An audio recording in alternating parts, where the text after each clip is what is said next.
The palace halls were cold, even in summer. Taishun Park had learned this truth in his first week of service, and 3 years later, nothing had changed. He stood at his post outside the Empress's private chambers, his back straight, his eyes forward, his breath steady. This was his duty. This was his life. Humans were not supposed to be here. That was what everyone told him. When the Valarian Empire conquered Earth 60 years ago, they made it very clear where humans belonged. They belonged in factories. They belonged in mines. They belonged in the dirt, working and serving and staying quiet. They did not belong in the imperial palace, wearing the silver armor of the royal guard. But Tyson was here anyway. He had passed every test. He had beaten every opponent. He had proven himself again and again until they had no choice but to give him this position. The Valarian officers hated it. They walked past him like he was furniture, their silver skin glowing faintly in the dim light, their eyes looking through him as if he did not exist. He was used to it now. He was invisible. And sometimes, being invisible had its advantages. The Empress never spoke to him. In 3 years of standing outside her door, she had not said a single word in his direction. She was Valarian royalty, the ruler of 12 star systems, a being so far above him that even looking at her felt like a crime. Her name was Yuna, though no one called her that. To the Empire, she was simply the Empress, the eternal light, the voice of the stars. To Tae-sun, she was the woman who looked tired every night when she returned to her chambers. He noticed things. It was a habit he could not break. He noticed how her hands shook slightly before council meetings. He noticed how she dismissed her attendants early so she could be alone. He noticed how she stood at her window for hours, staring at the stars as if searching for something she had lost. She was lonely. He was certain of it. But loneliness was not his concern. His concern was keeping her alive. One evening, while walking through the lower levels of the palace, Tae-sun found something unexpected. A recycling unit had malfunctioned, spilling its contents across the floor. Among the broken data chips and discarded reports, there was a photograph. It was the Empress. The image showed her on Coronation Day, years ago. She was younger then, her silver hair shorter, her posture not yet burdened by the weight of ruling an empire. But what struck Tae-sun was her expression. She looked exhausted. She looked scared. She looked human. He knew he should throw it away. Keeping an image of the Empress was strange at best and dangerous at worst. But something stopped him. He folded the photograph carefully and slipped it into his uniform pocket. He did not know why he kept it. Perhaps it was because the image reminded him that even empresses could feel pain. Perhaps it was because it made her seem real, not like a distant goddess, but like a person who needed protection. Whatever the reason, the photograph stayed with him, hidden against his chest, a secret he shared with no one. Weeks passed, then months. Tae-sun continued his duty, standing guard through endless nights, watching the Empress come and go without a word between them. The other guards rotated positions, but Tae-sun always returned to her door. It was where he belonged. Then came the night that changed everything. It started with silence. The palace was too quiet. Tae-sun felt the wrongness in his bones before he understood it. He gripped his weapon tighter and listened. Footsteps. Fast. Coming from the wrong direction. The door to the Empress's chambers exploded inward. 3 figures rushed through, their weapons raised, their faces hidden behind masks. Assassins. Tae-sun did not think. He moved. The first attacker fell before he could fire. Tae-sun's blade found his throat and kept moving. The second turned, surprised that a human guard was fighting back, and that surprise cost him his life. But the third was faster. He aimed his plasma pistol directly at the Empress, who stood frozen near her window. Tae-sun threw himself between them. The plasma bolt hit him in the chest. Pain exploded through his body, white-hot and blinding. He heard screaming, though he could not tell if it was his own. He hit the ground hard and felt his blood pooling beneath him. The world became dark at the edges. But he had bought enough time. Palace alarms screamed to life. More guards arrived. The third assassin was cut down before he could fire again. Tae-sun lay on the cold floor, his vision fading. He saw the Empress above him, her silver eyes wide with something he could not name. She was saying something, but he could not hear the words. All he knew was that she was alive. He had done his duty. Then darkness took him. He woke in a medical pod, his body wrapped in healing gel, machines humming around him. A doctor told him he was lucky to be alive. The plasma bolt had missed his heart by 2 centimeters. He would recover fully, though it would take time. Tae-sun nodded and said nothing. He was alive. That was enough. But when he reached for his uniform, his heart stopped. The photograph was gone.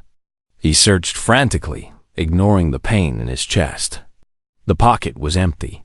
Someone had taken it while he was unconscious. His secret was exposed. He would be punished, mocked, perhaps even dismissed from service. He sat back in the pod, his hands shaking. It was over. Everything he had worked for, ruined because of a foolish photograph. Then he saw it. On the small table beside his pod, there was a piece of paper. It was folded neatly, sealed with the Empress's personal mark. Tae-sun opened it with trembling fingers. Inside, written in elegant Valarian script, were 4 words. "Thank you for staying." Tae-sun read the words 3 times. Then he read them again. His chest hurt, but not from the wound. It was a different kind of pain, the kind that came with hope. She had seen him. After 3 years of being invisible, the Empress had finally seen him. And she had not thrown away the photograph. She had not punished him. She had thanked him. He folded the note carefully and placed it in his pocket, right where the photograph used to be. Then he closed his eyes and let himself rest. For the first time in years, Tae-sun Park did not feel invisible. 3 months passed before Tae-sun was allowed to return to duty. The wound had healed completely, leaving only a faint scar across his chest. The doctor said he was ready. The officers said he was lucky. The other guards said nothing at all, but when Tae-sun reported for assignment, he learned that everything had changed. He was no longer stationed outside the Empress's chambers. Instead, he was reassigned to the eastern gates, far from the royal quarters, watching supply ships come and go. It was safe work. Boring work. The kind of work given to guards who were meant to be forgotten. Tae-sun told himself it was better this way. He was human. He did not belong near thrones and empresses. The note she had written was probably just politeness, nothing more. A queen thanking a servant for doing his job. It meant nothing. He almost believed it. The first time he saw her again, he thought he was imagining things. He was training alone in the practice yard, moving through combat forms with his blade, when he felt eyes on him. He turned and saw her standing at the edge of the yard, watching. The Empress, Yuna. She wore simple robes instead of royal garments, and she was alone, without attendants or guards. Their eyes met for a single moment. Then she turned and walked away without a word. Tae-sun stood frozen, his blade hanging at his side. His heart was beating too fast. He did not understand what had just happened. The second time was 3 days later. Tae-sun was eating his meal in the garden, sitting on a bench beneath a flowering tree. He preferred eating alone. The other guards did not want him at their tables, and he did not want to sit where he was unwanted. A shadow fell across him. He looked up and saw her again. The Empress stood a few meters away, pretending to examine the flowers. She did not look at him directly. She did not speak. She simply stood there for several minutes, then walked away as silently as she had come. The third time was in the palace archive. Tae-sun spent his free hours there, reading old records about Earth. He wanted to remember where he came from, even if he could never return. The archive was always empty. No one cared about human history except that day. The Empress was there. She sat at a reading table across the room, a datapad in her hands. She was not reading. She was watching him, though she looked away whenever he glanced in her direction. Tay-san did not know what to do. He could not approach her. He could not speak to her without permission. He could not ask why the ruler of 12 star systems was following a human guard through training yards and gardens and dusty archives. So he did nothing. He returned to his reading and pretended his hands were not shaking. The rumors started soon after. The other guards began to whisper. A human had caught the Empress's attention. It must be a mistake. It must be a test. Perhaps she was planning to punish him publicly, to make an example of the guard who had dared to keep her photograph. Tae-sung heard the whispers and ignored them. He had no answers to give. Then the summons came. A royal messenger appeared at his quarters one evening, carrying a sealed document. Tae-sung was to report to the Empress's private audience chamber immediately. No explanation was given. No delay was permitted. Tae-sung walked through the palace halls with his heart in his throat. This was it. The punishment he had been expecting. He would be stripped of his rank, sent back to Earth in shame, or worse. He had been foolish to keep that photograph. He had been foolish to hope. The audience chamber was smaller than he expected. There was no throne here, no crowd of courtiers. Just a simple room with silk curtains and soft lighting. And the Empress sitting on a cushioned chair, watching him enter. Tae-sung knelt immediately, his head bowed. Your Majesty. Stand up, she said. Her voice was softer than he remembered. Look at me. He obeyed, though it took all his courage. Her silver eyes studied him with an intensity that made him want to look away. But he held her gaze. He was a soldier. He would not show fear. Why did you stay? She asked. The question surprised him. Your Majesty? The night of the attack. 3 guards ran. You stayed. You took a plasma bolt that was meant for me. Why? Tae-sung thought about the question carefully. He could give the easy answer, the soldier's answer. He could say it was his duty. He could say it was what any guard would do. But she would know he was lying. The other guards had proven what they would do. They had run. Because running felt wrong, he said finally. All my life, people have said humans are cowards. That we are weak. That we deserve to be conquered because we do not have the courage to fight. I have heard these words 1,000 times. I did not want them to be true. The Empress was silent for a long moment. Her expression did not change, but something shifted in her eyes. Something he could not name. You could have died, she said. Yes, and you were willing to die for someone who had never spoken a word to you? Tae-sung hesitated. Then he answered honestly. I was willing to die for someone who looked lonely every night when she came home. I was willing to die for someone who stands at her window for hours, searching the stars for something she cannot find.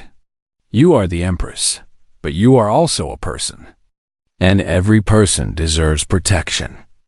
The silence stretched between them. Tae-sung was certain he had said too much. He had spoken to the Empress like she was a human, not a goddess.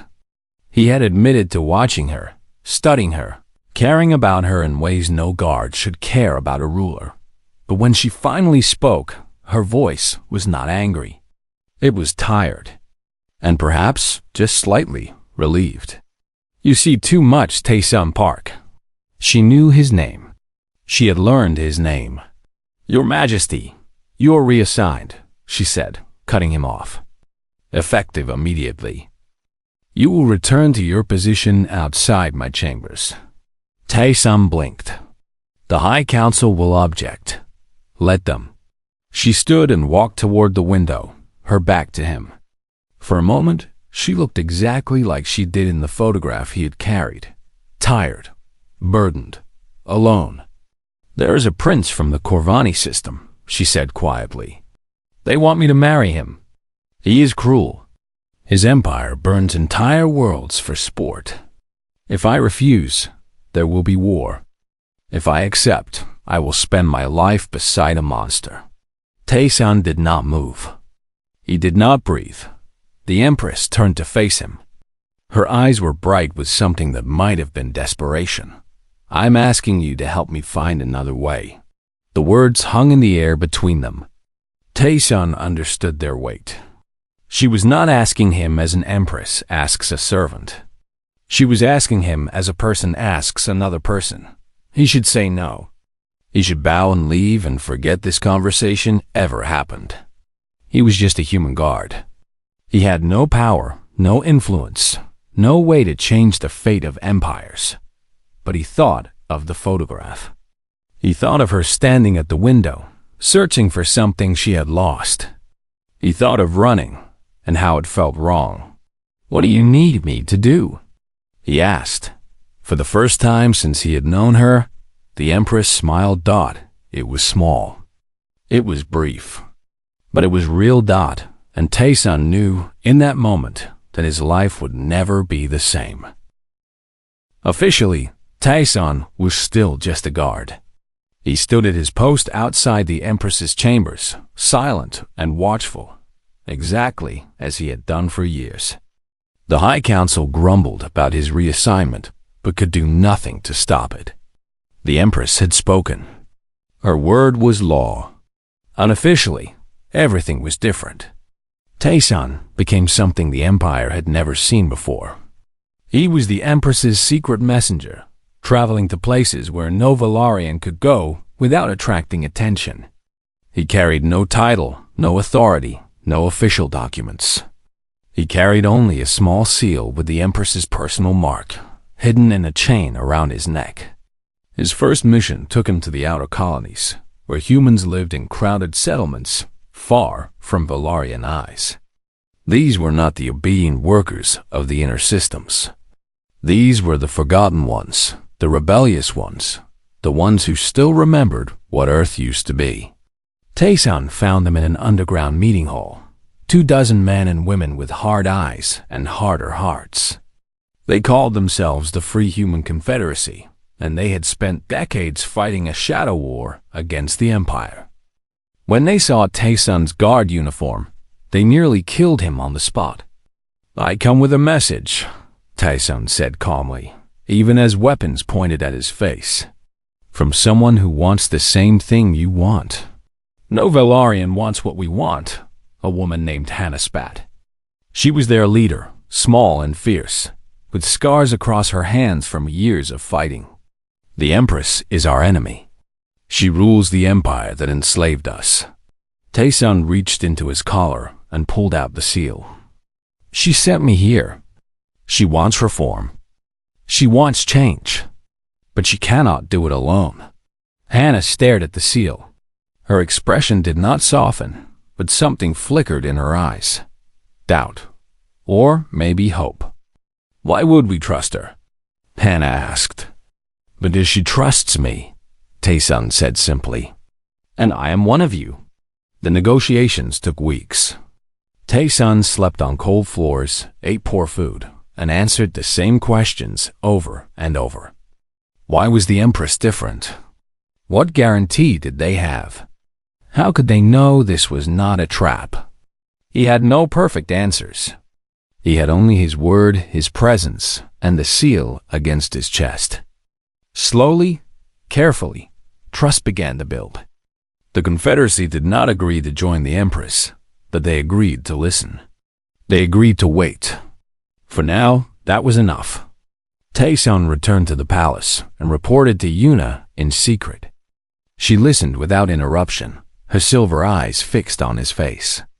When he finished, she nodded once. "You did well," she said. "They do not trust you yet," Tae-san warned. "They should not trust me yet. Trust is earned, not given." She paused, then added quietly, "Thank you, Tae-san."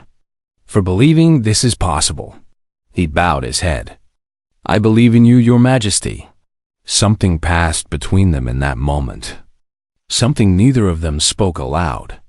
Then the moment ended, and Tae-san returned to his post, and the world continued as if nothing had changed.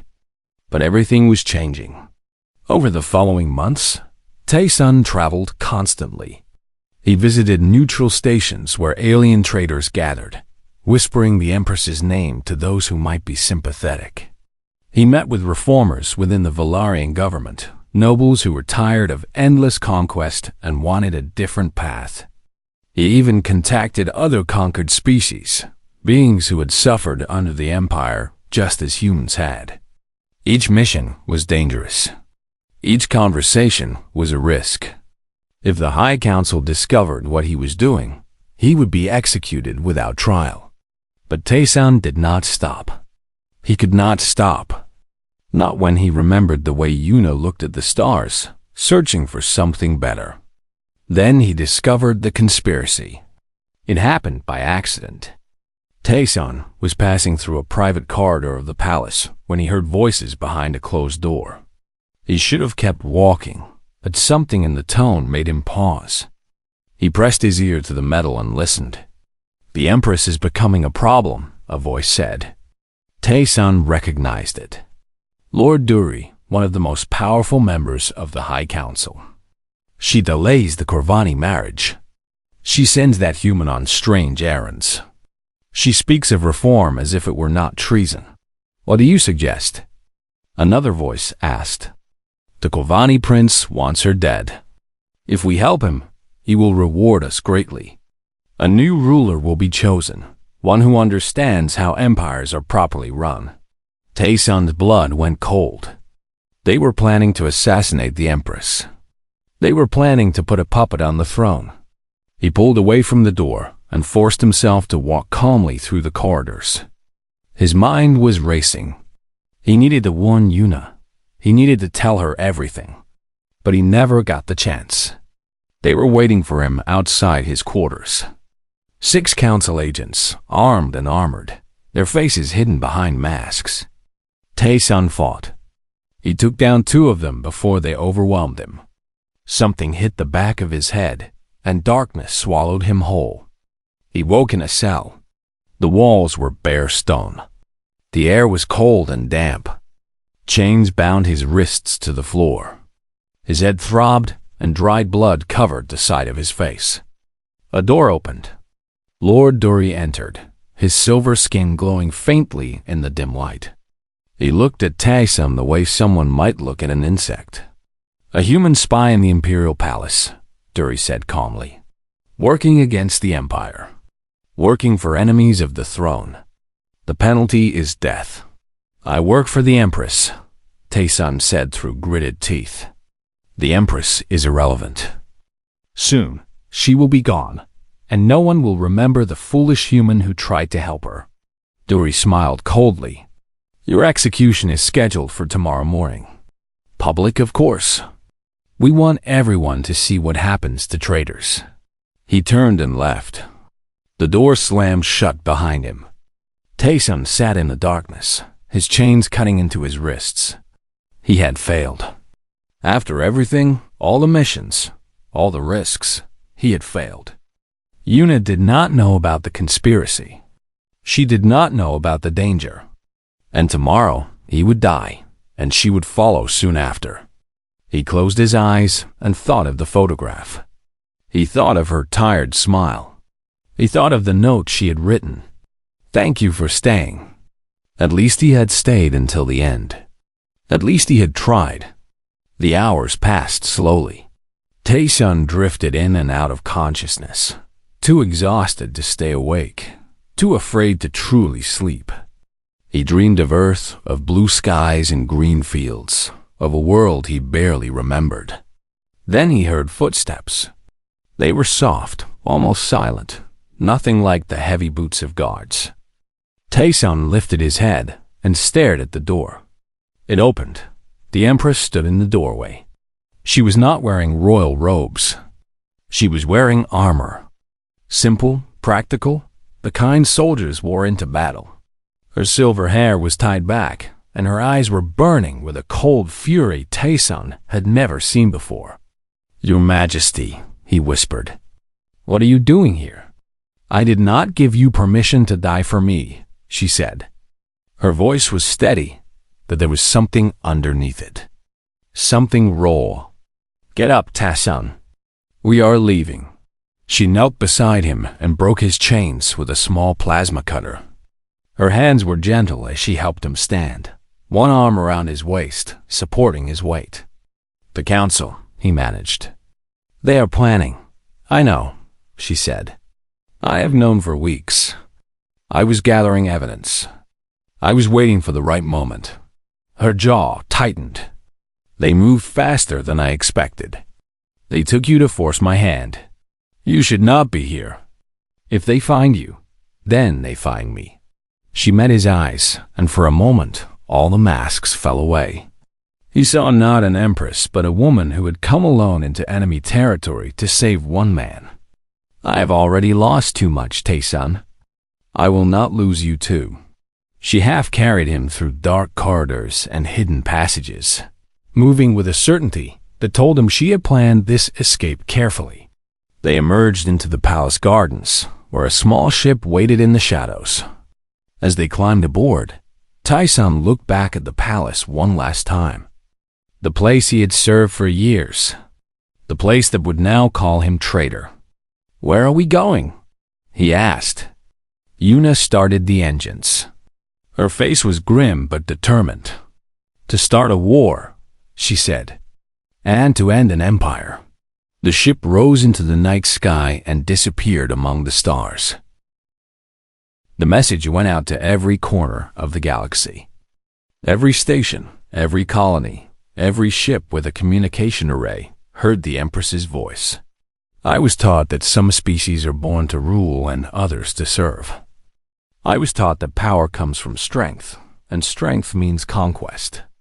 I was wrong." Her voice was steady, but there was fire beneath the calm. "Today, I stand beside a human who has shown more honor than any lord of my court. He stayed when others ran. He fought when others surrendered. He believed in a better future when everyone else accepted the darkness. The old ways end now.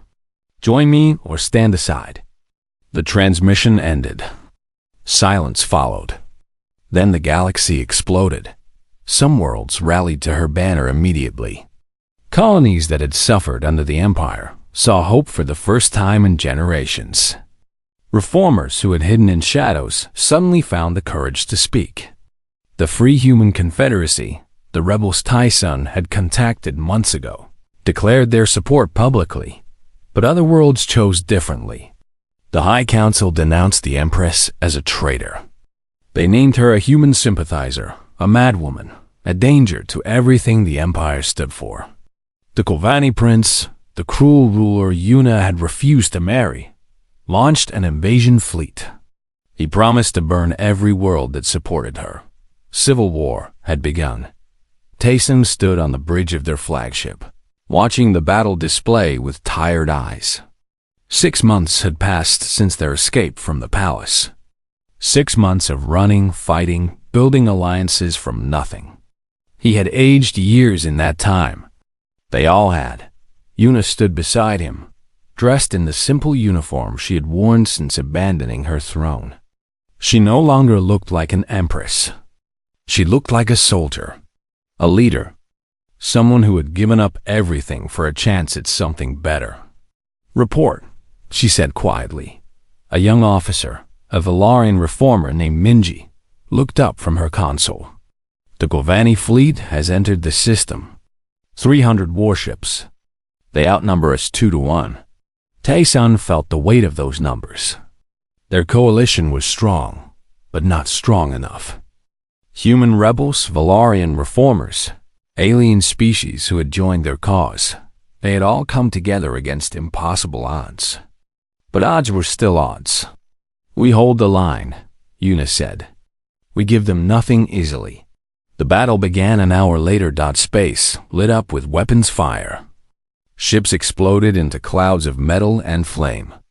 Taesun commanded a squadron of human pilots, men and women who had never flown military vessels before the war, but who learned quickly because they had no other choice.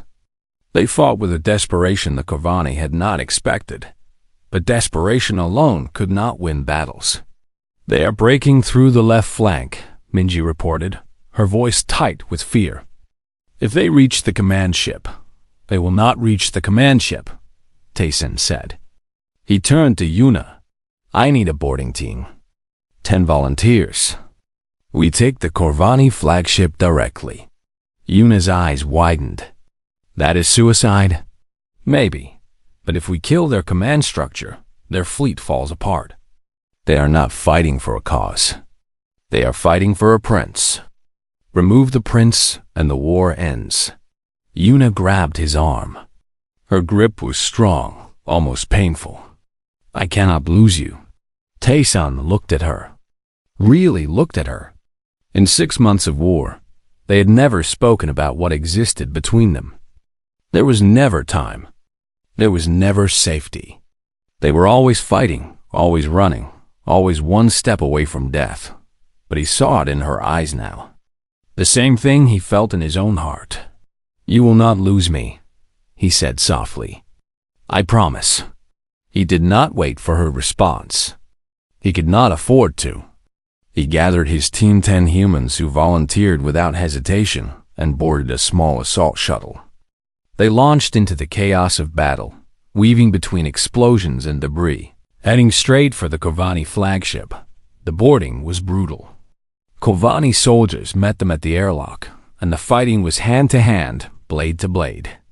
Taesun lost 3 of his team in the first corridor, 2 more in the second. By the time they reached the bridge, only 5 remained. The Corvani prince was waiting for them.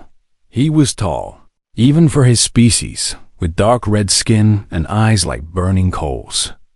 He held a ceremonial blade in one hand, its edge glowing with plasma. "A human," the prince said, laughing coldly. "She sent a human to kill me." How fitting. How pathetic. Taesun raised his own weapon. "She did not send me. I volunteered." The fight was fast and vicious. The prince was stronger than Taesun, faster, better trained. But Taesun had something the prince did not understand. He had fought his whole life against people who believed he was lesser.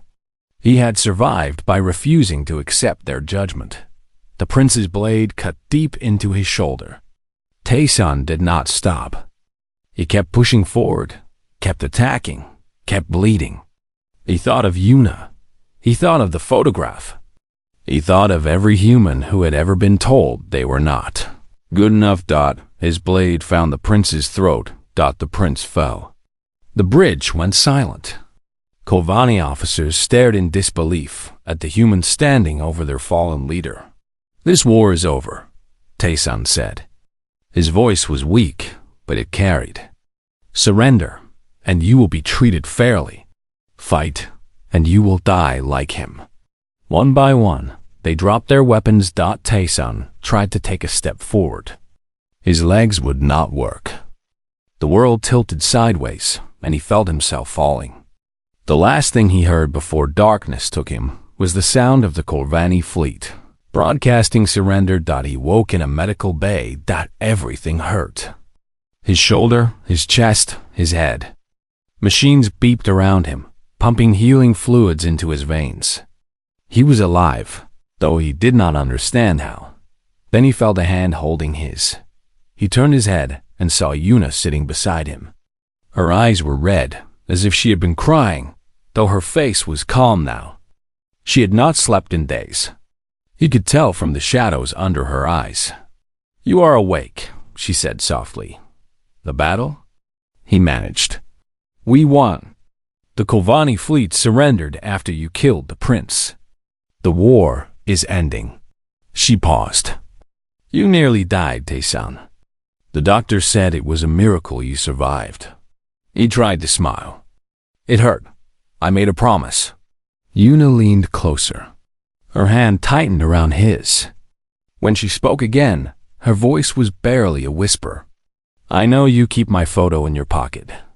Taesun's heart stopped. "I found it the night you were shot, 3 years ago. I took it because I wanted to understand why a human guard would carry an image of his Empress." She paused, and something soft entered her eyes. "I have kept yours in mind since the day you stayed." She reached into her uniform and pulled out a small photograph. It showed Taesun in his guard armor, standing at attention outside her chambers. He did not know when it had been taken. He did not know she had kept it. "I watched you for years," she continued. "Long before you ever noticed me watching. I saw your courage, your honor, your kindness. I told myself it meant nothing. I told myself an Empress could not care for a guard, especially a human one. But I was lying to myself. I have been lying for a very long time." Taesun did not speak. He could not speak. He simply looked at her, at this woman who had given up her throne, started a war, and crossed the galaxy to save him. "When this is over," Yuna said, "I want to stop lying. I want to stop hiding. I want to see if what I feel is real." She met his eyes, vulnerable in a way he had never seen before. "Will you let me?" He lifted his hand, ignoring the pain, and touched her face. "Yes," he said. "I will." For the first time since the war began, Yuna smiled. It was small, tired, but completely real. And Taesun smiled back. 1 year later, the Valarian Empire was gone. In its place stood the Galactic Commonwealth, a union of equals where no species ruled another. The High Council that had plotted against Yuna was dissolved. Its members faced trial for their crimes. The conquered worlds were given their freedom, and treaties of peace were signed with former enemies. Yuna had abdicated her throne. She refused to rule by birthright when she had fought against the idea of birthright itself. Instead, she stood for election, and the people of the Commonwealth chose her as their first chancellor. She governed not because of her blood, but because they trusted her. The galaxy was healing. Slowly, painfully, but truly healing. Taesun watched all of this from the sidelines. He had been offered everything: generalships, governorships, a seat on the new Commonwealth Council. His name was known across the stars now. The human who stayed. The guard who killed a prince. The man who stood beside the Empress when empires fell. He refused it all. He did not want power. He did not want titles. He wanted only one thing, and it was something no ceremony could give him. He wanted to go home. Earth had changed in the decades since the conquest. The Valarians had stripped its resources, broken its cities, scattered its people across the galaxy. But now, with freedom, the rebuilding had begun. Taesun requested permission to return, and Yuna granted it without hesitation. "Go," she said, her voice gentle. "Find what you are looking for. Will you come with me?" he asked. She shook her head. "Not yet. There is still too much work here. But I will follow. I promise." He believed her. After everything, he had no reason to doubt.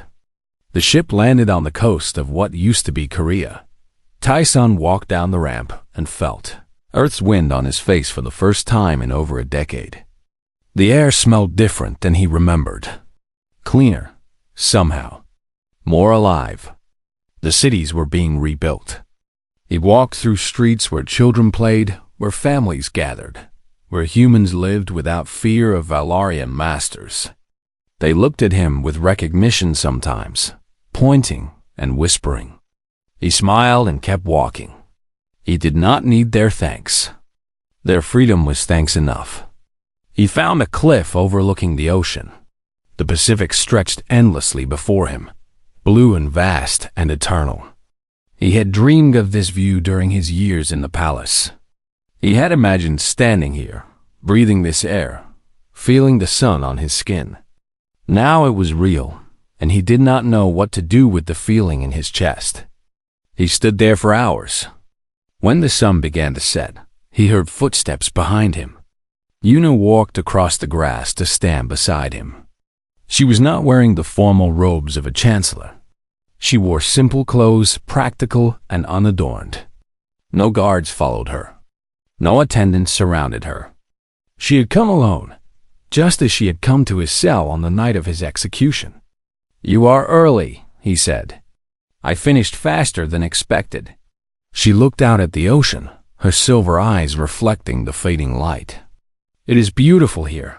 It is." Silence fell between them. But it was not an uncomfortable silence. It was the silence of two people who had said everything important and did not need words to fill the space between them. "I have been thinking," Yuna said finally, "about what comes next." Tae-sam turned to look at her. "And? The Commonwealth is stable. The Council can function without me for a while. I have spent my entire life serving empires and governments and causes larger than myself." She paused. "I would like to know what it feels like to simply live." "That sounds like a good plan." She smiled. It was the third real smile he had ever seen from her, and it was more beautiful than the first two combined. "I was hoping you might help me with it," she said. "I do not know how to live a normal life. I have never had one. I will need a guide." Tae-san laughed. It felt strange to laugh. He had not done it in so long. "I am not sure I know how either," he admitted. "But we could learn together." Yuna reached into her pocket and pulled out the photograph she had carried for years. The image of him standing guard, young and serious and unaware that anyone was watching. She held it up so he could see.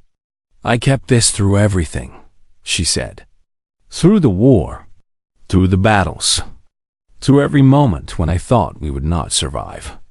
I looked at it when I was afraid, and it reminded me why I was fighting." Tae-sun reached into his own pocket. The photograph of her tired, young, vulnerable was still there, worn soft from years of being carried against his heart. "I did the same," he said.